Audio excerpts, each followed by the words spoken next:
사랑하는 성도 여러분, 5월 23일 월요일 새벽 만나에 오신 것을 주님의 이름으로 환영합니다. 오늘부터 또 한 주간 진행되는 새벽 만나를 통해서 하나님과 하나님의 말씀과 동행하는 여러분 되기를 주님의 이름으로 축복합니다. 오늘 우리에게 주시는 하나님의 말씀은 마태복음 6장입니다. 마태복음 6장 1절부터 4절까지의 말씀을 제가 여러분에게 봉독해 드리도록 하겠습니다. 마태복음 6장 1절부터 4절입니다. 사람에게 보이려고 그들 앞에서 너희 의를 행하지 않도록 주의하라. 그리하지 아니하면 하늘에 계신 너희 아버지께 상을 받지 못하느니라. 그러므로 구제할 때에 외식하는 자가 사람에게서 영광을 받으려고 회당과 거리에서 하는 것 같이 너희 앞에 나팔을 불지 말라. 진실로 너희에게 이르노니 그들은 자기 상을 이미 받았느니라. 너는 구제할 때에 오른손이 하는 것을 왼손이 모르게 하여 내 구제함을 은밀하게 하라. 은밀한 중에 보시는 너의 아버지께서 갚으시리라. 아멘. 네. 오늘 우리가 읽은 본문은 이제 마태복음 6장은 당시 종교인들에게 있어서 굉장히 중요한 실천 사항이었던 구제와 기도와 금식에 대한 이야기들을 하면서 어떻게 하면 이것들을 바르게 실천할 것인지, 제자들에게 있어서 이러한 기도와 금식이나 구제와 같은 종교적인 실천들을 어떻게 하면 바르게 실천할 수 있는지를 예수님께서 말씀하고 계십니다. 사실 이 구제한다는 것, 기도한다는 것, 금식한다는 것 그 자체로 놓고 보면 얼마나 여러분 귀한 일들입니까? 그렇죠? 그 자체로 보아서는 너무너무 귀하고 소중한 일들임에도 불구하고 이것이 종교인들에 의해서 잘못 사용되면 오히려 사람을 외식하게 만들고 사람에게 가식적인 사람으로, 외식하는 사람으로, 종교적인 사람으로 만들게 된다는 것을 우리 예수님께서 오늘 경고하시고 계십니다. 오늘 본문 1절 말씀 한번 여러분 같이 보시면요. 1절 말씀은 이제 마태복음 6장부터 이어지는 이 구제와 기도와 금식에 대한 전체 주제 말씀이에요. 그 모든 것을 합해서 전체를 요약적으로 설명해 주고 있습니다. 사람에게 보이려고 그들 앞에서 너의 의를 행하지 않도록 주의하라. 여기서 너의 의 안에 들어가는 것은 뭐 구제와 기도와 금식 그리고 그 외에 종교적인 어떤 많은 의로운 일들을 말하는 것이에요. 꼭 세 가지뿐만 아니라 대표적인 것 세 가지를 이야기하고 있지만 그것이 어떤 것이든 사람들이 볼 때 의롭고 좋고 선한 것이라고 여겨지는 그 일을 할 때에 사람들에게 보이려고 그들 앞에서 그런 행동을 하지 않도록 해라. 그리하지 아니하면 하늘에 계신 너희 아버지께 상을 받지 못하느니라. 오늘 본문 1절 말씀을 보니까 여러분 여기서 나타나는 두 가지 그 특징이 있는데, 첫째는 사람에게 보이려고 그들 앞에서 하지 말아라. 만약에 그렇게 하지 않으면 하늘에 계신 너희 아버지께 상을 받지 못한다. 이 두 개죠. 그러니까 사람들 앞에서 그렇게 하면 하나님 앞에 상을 받지 못한다. 이것이 앞으로 계속 반복해서 나오는 문구라고 할 수 있습니다. 오늘 첫 번째 여러분 한번 같이 그런 질문을 할 수 있겠죠. 사람들에게 보이려고 하지 말고 은밀하게 해라. 이 구제에 있어서 특징은 예수님이 말씀해 주시고 가르쳐 주시는 특징은 은밀하게 하라는 거예요. 은밀하게. 오늘 2절 말씀 같이 읽겠습니다. 그러므로 구제할 때 외식하는 자가 사람에게서 영광을 받으려고 회당과 거리에서 하는 것 같이 너희 앞에 나팔을 불지 말라. 진실로 너희에게 이르노니 그들은 자기 상을 이미 받았느니라. 아멘. 본문에서 계속 대조가 되어서 나타나고 있는 것들이 있는데요. 뭐냐면 보이려고 은밀하게, 그리고 사람 앞에서, 하나님 앞에서, 그리고 상을 받지 못할 것이다. 하나님께서 갚아주실 거다. 이 계속 대조가 돼서 나오고 있습니다. 당시의 종교 지도자들은 자신이 실천하고 있는 이 구제를 사람들에게 자랑하고 칭찬받기 위해서 사람들이 많이 모이는 곳에서, 보이는 곳에서, 드러나 보이는 곳에서 의도적으로 이렇게 구제하고 그것을 과시했다는 거예요. 이런 사람들은 그것조차도 어떤 구제라는 행위 자체를 이용해서 자신의 이미지 메이킹을 하는 거죠. 자기가 얼마나 선한 사람이고 얼마나 종교적인 사람이고 또는 내가 얼마나 사람에 대한 그런 긍휼한 마음을 갖고 있느냐를 그걸 통해서 과시하기를 원했던 것입니다. 지난주에 만났던 어떤 그 기자분이 기자 한 분을 만났는데 그 국민일보 기자 한 분이 이런 말씀을 하시더라고요.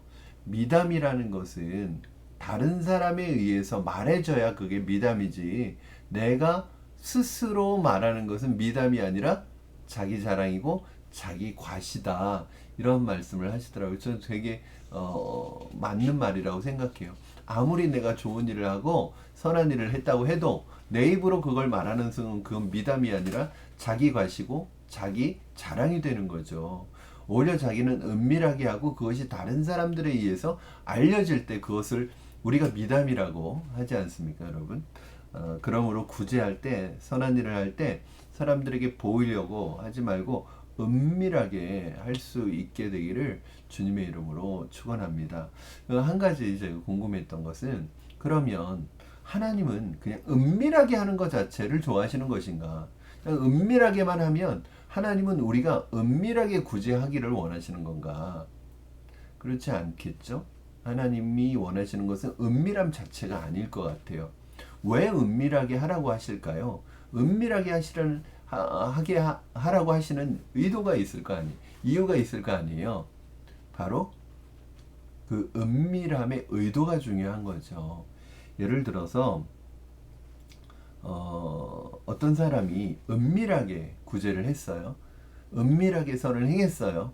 그런데 그 마음속의 의도가 하나님이 아니라 자기 중심적이고 궁극적으로는 그 동기와 의도가 자기 자신을 위한 행동이라면 그것은 아무리 은밀하게 했다고 해도 그것은 하나님이 원하시고 하나님이 기뻐하시는 구제는 아니겠죠. 그렇죠? 그러니까 여기서 은밀하게 하라는 것은 의도가 되게 중요한 것 같아요. 그러니까 은밀하게 하는 그 행동 자체보다도 하나님이 원하시는 것은 은밀하게 하는 것을 그 안에 자기를 향한 궁극적으로 자기의 유익을 위한 자기를 위한 행동이 아니라 그 하나님을 보고 하는 행동을 원하셨던 거예요. 그래서 은밀한 중에 계시는 하나님께서 갚으신다고 그러잖아요. 하나님만이 아시는 거예요. 하나님을 향해서만 하는 거예요. 그런 마음으로 구제하라는 거죠.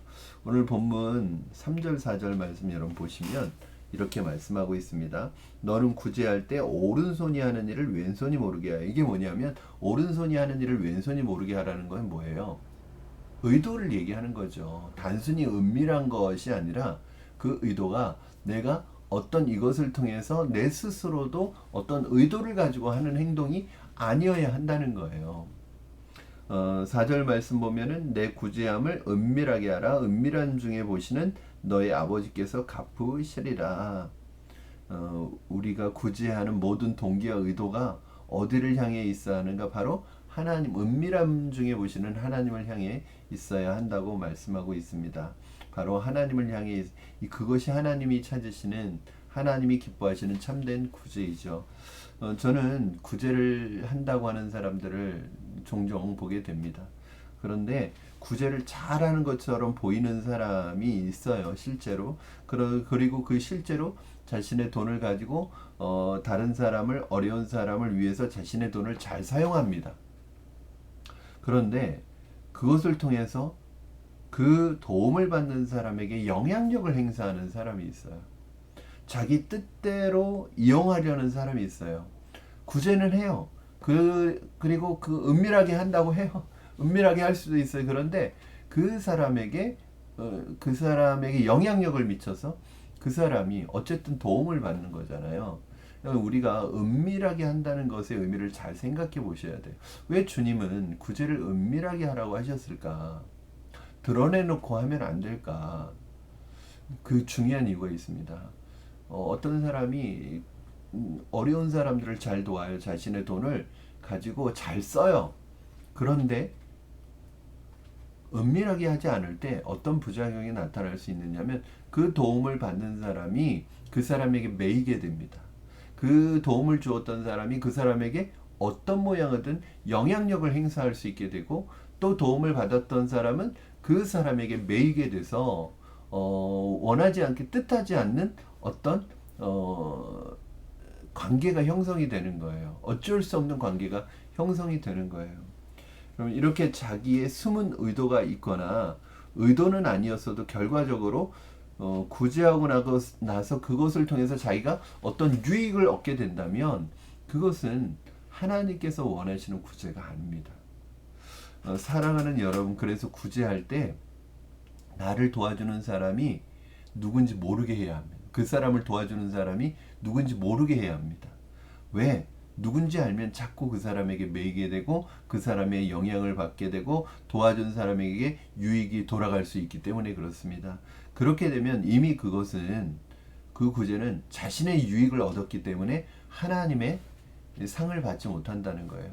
마찬가지로 우리가 구제할 때도 어떤 그런 면에서 이 구제로 인해서 내게 어떤 유익이 돌아온다거나 내게 어떤 베네핏이 주어진다고 생각된다면 그것은 진정한 구제가 아닙니다.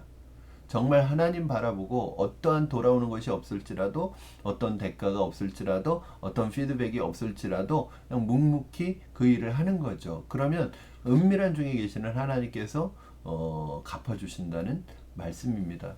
저는 우리 교회에 좋은 아주 제도가 하나 있죠. 바로 지정헌금 제도예요. 사실은 어떤 어려운 사람을 향해서 직접 가서 그 사람을 도와줄 수도 있지만 교회에 헌금을 해서 교회의 이름으로 그분에게 그 물질이 흘러갈 수 있도록 하는 거 굉장히 좋죠. 왜? 나를 도와준 사람이 누군지는 몰라요. 그러나 교회 이름으로 전달되었고 누군가 나를 위해 이렇게 기도하고 있고 나에게 도움을 주고 있다는 사람이 있으면 그 사람이 누군지 모르지만 하나님이 주셨다고 생각하고 하나님 앞에서 다시 힘을 내고 기운을 내고 그렇게 살아가게 될 것입니다. 그래서 여러분 우리에게 있어서 정말 그런 부분이 있기를 원합니다. 나를 드러내지 않고 순수하게 하나님을 위하여 하나님을 향하여 또 그 도움을 받는 구제를 받는 사람을 향해서 우리의 이 행위가 정말 순수하게 하나님만 드러내는 행위가 되기를 주님의 이름으로 축원합니다. 사랑하는 여러분, 구제라는 행위는 너무나 복된 행위입니다.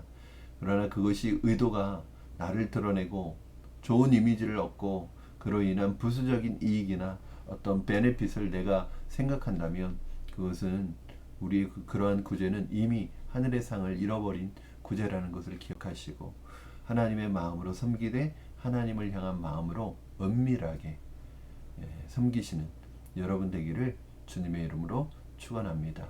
우리 이 시간에 기도하겠습니다. 살아계신 하나님 아버지 감사합니다. 마태복음 6장부터 시작되는 하나님의 선한 일들을 감당할 때 우리의 태도에 대해서 다시 한번 점검하게 하시니 감사합니다. 하나님, 선한 일을 할 때 그것의 의도가 나에게 있지 않게 하여 주시고 하나님께 있게 하여 주시옵소서. 그것을 통해서 내가 어떤 유익과 종교적인 유익과 어떤 베네핏과 어떤 보상이 주어지는 세상으로부터 주어지는 보상이 있다면 그것에 대해서 다시 한번 마음으로 정리하고 오직 하나님 은밀한 중에 계시는 하나님 바라보고 믿음으로 은밀하게 섬길 수 있도록 주님 도와주시옵소서. 하나님 어떤 일을 할 때 절대 내가 드러나지 않게 하시고 내가 나타나지 않게 하시고 그 일로 인하여 과시하지 않게 하시고 그 일로 인하여 자기 자랑하지 않게 하시고 오직 주님 바라보며 믿음으로 하는 우리가 될 수 있도록 축복하여 주시옵소서. 감사하며 예수님의 이름으로 기도합니다. 아멘. 사랑하는 성도 여러분, 오늘 하루의 삶도 주님 안에서 아름다운 삶이 되기를 주님의 이름으로 축원합니다. 오늘부터 시작되는 월요일 또 한 주간 첫 시작입니다. 첫 단추를 잘 끼우셨으면 좋겠습니다. 말씀으로 한 주를 시작하시고 하루를 시작하시고 한 주 내내 말씀과 동행하는 여러분 되기를 주님의 이름으로 축원합니다. 우리 내일 24일 새벽 만나 시간에 다시 만나도록 하겠습니다. 오늘 하루 승리하십시오. 사랑하고 축복합니다.